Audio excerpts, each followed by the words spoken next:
నాసదృశో విష్ణు నాసదృశో వీర్యే సోమవత్ ప్రియదర్శన కాలాగ్ని సదృశ క్రోధే. క్రోధం కోపం వచ్చిందా, కాలాగ్ని ఎటువంటిదో అటువంటి వాడు. క్షమయా పృథివీ సమహ. ఈ భూమికి ఎంత ఓర్పో రాముడికి అంత ఓర్పు. నిద్రలేస్తూనే భూమిని తంతాం, భరిస్తుంది. మలమూత్రాలు భూమి మీద విసర్జిస్తాం, భరిస్తుంది. ఉమ్మి భూమి మీద వేస్తాం, ఊరుకుంటుంది. పోనీ ఏదో పొరపాటున వచ్చింది వేరు. కావాలని ఒక రకమైన తాంబూలం వేసుకుని బొమ్మడమే ప్రయోజనంగా నెత్తురు కక్కుకునేవాడు కక్కుకున్నట్టు భూమి మీద ఎర్రటి మరకలు పడేటట్టు అదే పనిగా ఉమ్మి వేసేటటువంటి వాడిని కూడా భరించినటువంటి భూమాత యొక్క ఓర్పుని ఎంత స్తోత్రం చేయాలి నిజంగా. కాబట్టి అన్నం కావాలి, నాగలి పెట్టి అమ్మ గుండెల మీద చీరుతాం. ఇల్లు కట్టుకోవాలి, శంకుస్థాపన పేరుతో గుణపాలు పెట్టి అమ్మ గుండెల మీద గుచ్చుతాం. ఆఖరికి ఇంత సంపాదించి ఇంత కీర్తి తెచ్చి మా నాన్నగారు, మా బాబాయ్ గారు, మా మేనమావ, మా ఆయన ఇన్ని బంధుత్వాలు పెట్టుకున్న వాళ్ళు ఆ ఊపిరి ఆగిపోగానే తీసుకెళ్లి బయట చిరిగిపోయిన బొంతో చాపో వేసి పడుకోబెట్టి కొత్త చాప తెచ్చి 4 కర్రలకేసి తాడేసి కట్టి తీసుకెళ్లిపోతుంటే ఆఖరణ పుచ్చుకునేది ఈ తల్లి ఒక్కతే. ఎవరు ఇంట్లో ఒక్క రాత్రి కూడా ఉంచుకోరు. యావత్ పవనో నివసతి దేహే తావత్ పృచ్చతి కుశలంగేహే గతవతి వాయౌ దేహాపాయే భార్యా బిభ్యతి తస్మిన్ కాయే అంటారు శంకర భగవత్పాదులు. అటువంటి ఈ తల్లిది ఎంత ఓర్పో. ఎన్ని అపచారములు చేసినా కూడా కడుపులో పెట్టుకునేటటువంటి అమ్మ స్వరూపమైనటువంటి భూమికి ఎంత ఓర్పుందో అంత ఓర్పు కలిగిన వాడయ్యా రామచంద్రమూర్తి. కాబట్టి ధనదేన సమస్యాగే సత్యే ధర్మ ఇవాపరః. కుబేరుడు ఎంతటి ధనవంతుడో అంతటి మహానుభావుడు, అటువంటి త్యాగం ఉన్నవాడు. సత్యే ధర్మ ఇవాపరః. సత్యము ధర్మము ఒకదాన్నొకటి ఎలా కాపాడుకుని రక్షించుకుంటాయో అలా రక్షించి కాపాడగలిగినటువంటి వాడు. తమేవం గుణ సంపన్నం రామం సత్యపరాక్రమం. ఇన్ని గుణములు కలిగినటువంటి రామచంద్రమూర్తి సాక్షాత్తుగా సత్యపరాక్రముడైనటువంటి వ్యక్తి. ఆయన పరాక్రమం సత్యమే పరాక్రమముగా కలిగినటువంటి వాడు. అటువంటి వాడు రామచంద్రమూర్తిని ఆ రాముని యొక్క కథని సంక్షేపంగా చెప్పారు. సంక్షేపంగా అంటే వివరంగా కాదు, బాగా గుర్తుపెట్టుకోండి. వివరంగా చెప్పలేదు, కేవలం ఏదో విహంగ వీక్షణం అంటారు చూసారా, ఒక్కసారి స్థాళీపులాక న్యాయంగా ఒకసారి అలా చెప్పేశారు. అది ఎంత తేలిగ్గా చెప్పేశారంటే సజగామ వనం వీర ప్రతిజ్ఞామనుపాలయన్ పితుర్వచన నిర్దేశాత్ కైకయ్యా ప్రియకారణాత్ అంటూ. కానీ సంక్షేప రామాయణ శ్లోకాలండి, అవి నిజంగా మంత్రాలే.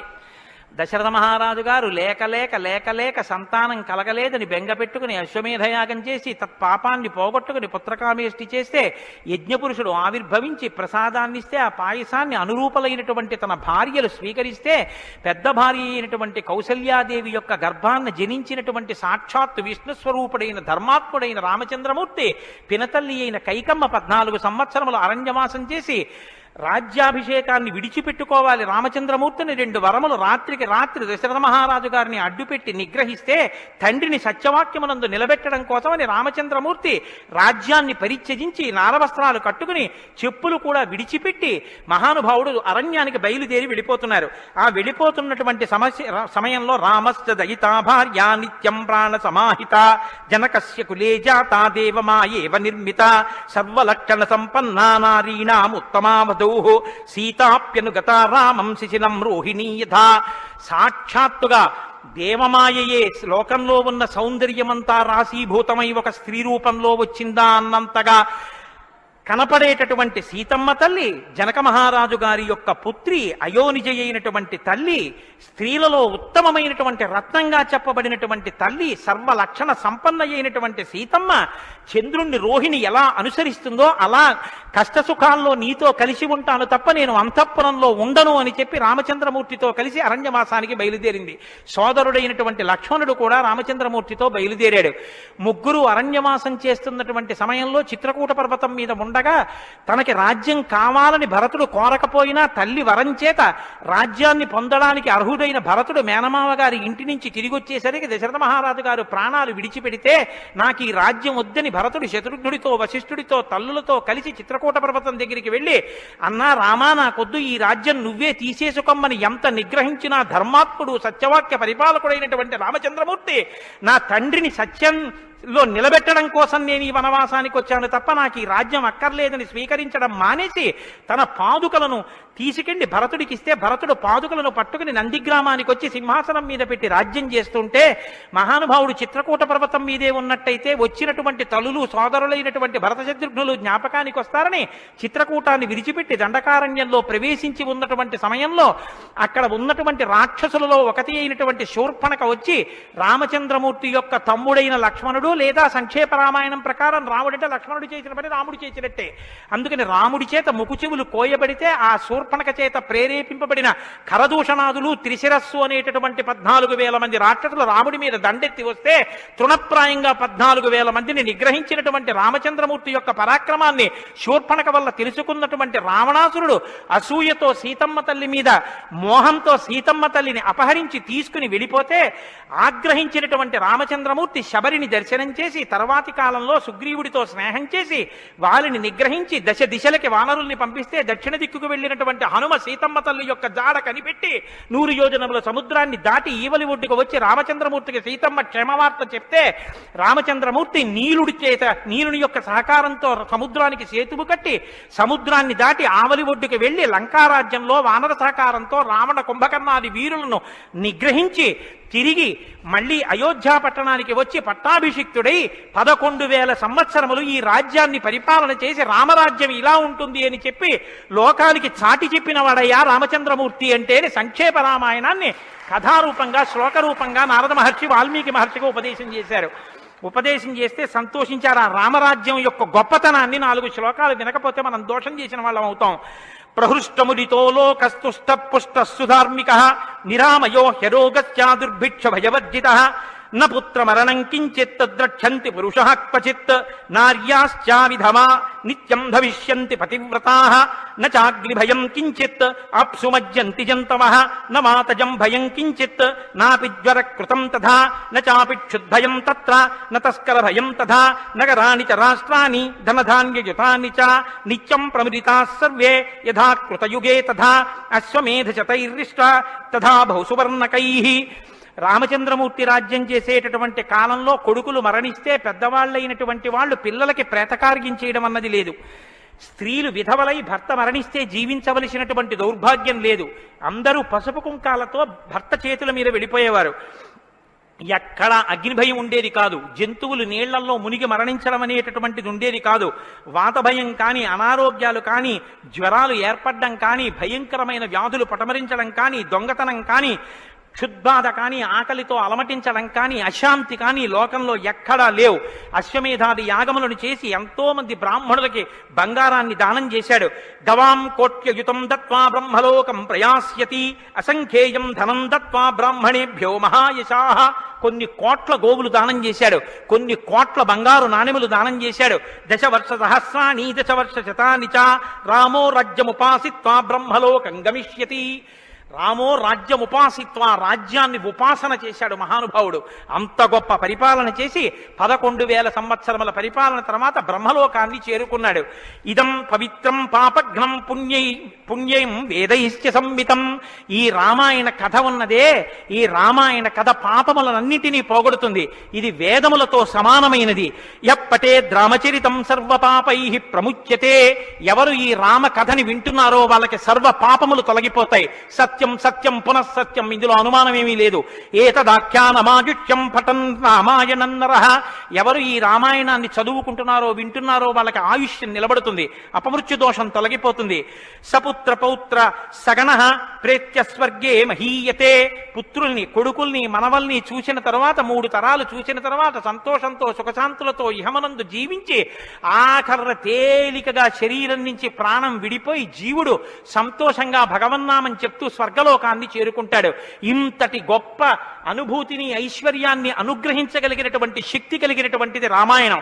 కాబట్టి ఎల్లరూ ఈ రామాయణాన్ని చదువుకోవాలి, వినాలి, ధరించాలి అని నారద మహర్షి వాల్మీకి మహర్షికి చెప్తే తదేక ధ్యానంతో ఆ మాలామంత్రంగా వినపడిన సంక్షేప రామాయణాన్ని విని పొంగిపోయిన హృదయంతో తన్మయత్వంతో ఉన్నటువంటి వాల్మీకి మహర్షి యొక్క స్థితి దగ్గర ఇవాల్టి ఉపన్యాసాన్ని పూర్తి చేస్తున్నారు.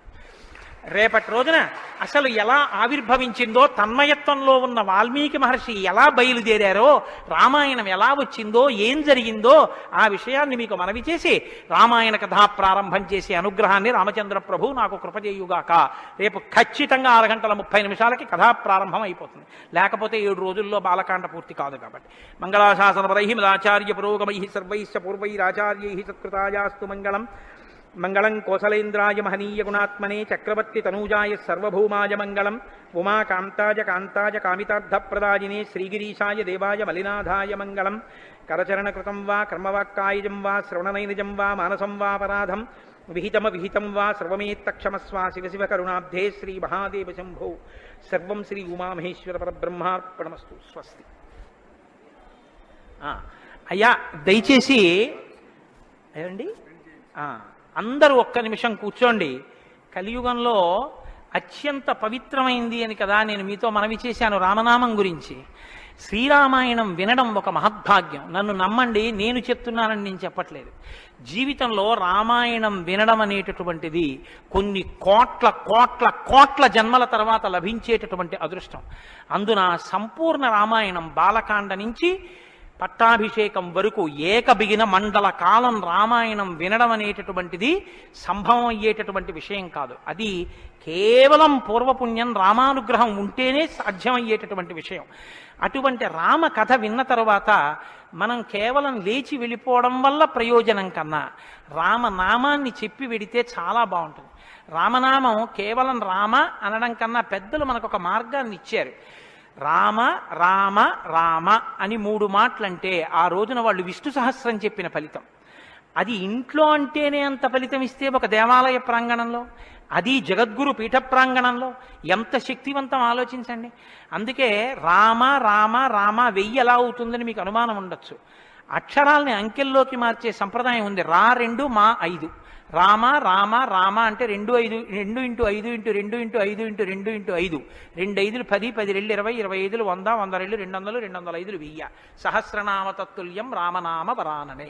కాబట్టి శ్రీరామ రామ రామ అంటే విష్ణు సహస్రం చెప్పి వెళ్ళిపోయినట్టు. కాబట్టి నేను మకుటం అంటూ ఉంటాను. మకుటం మీరందరూ కానీ నేను దానికి వివరణం ఒకటి అంటూ ఉంటాను. మీరు మీ అందరూ కూడా చక్కగాను రామనామము రామనామము రమ్యమైనది రామనామము అని మీరంటారు. ఉండండి ఉండండి, మీ త్వర చాలా గొప్పది. అలా అంటే రామనామము రామనామము రమ్యమైనది రామనామము అలా అన్నప్పుడు 3 మాటలు రామ రామ రామ అంటారు. మీరు ఎన్ని మాటలు అన్నారో అన్ని మాటలు విష్ణు సహస్రం చెప్పింది.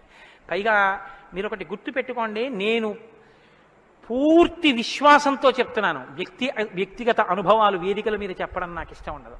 శ్రీరామాయణం జరగడానికి అందరికన్నా ముందే స్వామి హనుమ వస్తారు.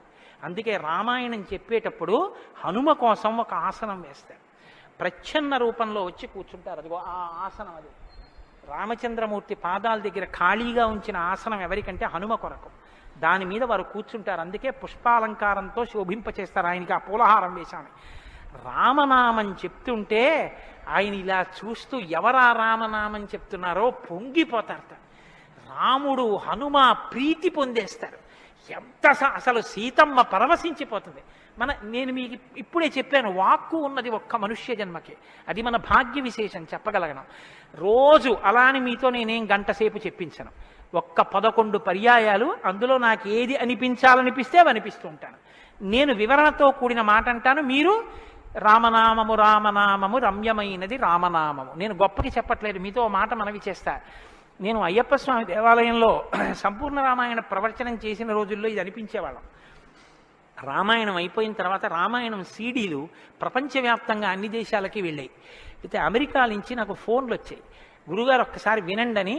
వాళ్ళు ప్రతిరోజు రామాయణం వినేటప్పుడు ఖాళీ కుర్చీ వేసి టేప్ రికార్డర్ పెట్టి 6:25 అవుతుంటే కోటేశ్వరరావు ఉపన్యాసానికి వస్తున్నారని భావన చేసుకుని వాళ్ళు టేప్ రికార్డర్ ఆన్ చేసి ఉపన్యాసం వినేసి నేను చెప్తుంటే వాళ్ళు రామనామం చెప్తూ అమెరికాలో వాళ్ళందరూ కలిసి పట్టాభిషేకానికి ఊరేగింపుగా ఉపన్యాసంలో ఎలా చెప్పానో అలా వెళ్ళి పట్టాభిషేకం చేస్తూ వాళ్ళు ఫోన్లో నాకు వినిపించారు. ఎందుకని అంటే నేను సముద్రం దాటి రాను అన్నాను. అందుకని నేను వెళ్ళలేదు పాపం చూడ్డానికి. కానీ ప్రపంచంలో ఎన్ని దేశాలలోనో అలా చెప్పుకుని ఎన్ని కోట్ల రామనామం జరిగిందో, ఎన్ని చోట్ల పట్టాభిషేకాలు జరిగాయో. మళ్ళీ ఆనాడు సంపూర్ణ రామాయణం చెప్పించాడు రామచంద్ర ప్రభు. ఈనాడు మళ్ళీ గుంటూరు శారదాపీఠంలో చెప్పగలుగుతున్నాం. కాబట్టి మీ అందరూ కూడా చక్కగా భక్తి శ్రద్ధలతో చెప్పండి. ఒక సంప్రదాయానికి దీన్ని ఆవిష్కరిస్తున్నాం. ఇవాళ మీ అందరికీ కూడా దీన్ని బహుమానం చేస్తారు. మీ అందరూ కూడా చక్కగా ప్రతిరోజు దీన్ని తీసుకొచ్చి రోజు ఇందులోంచి నామాలు చదువుకోవచ్చు, మీ ఇంటి దగ్గర కూడా చదువుకోవచ్చు. ఇవాళ మాత్రం నేను చెప్పింది మకుటని చెప్పండి. 108 నామాల్లో సంపూర్ణ రామాయణం నామరామాయణం అని ఇది కూడా మీకు బహుమానం చేస్తున్నారు.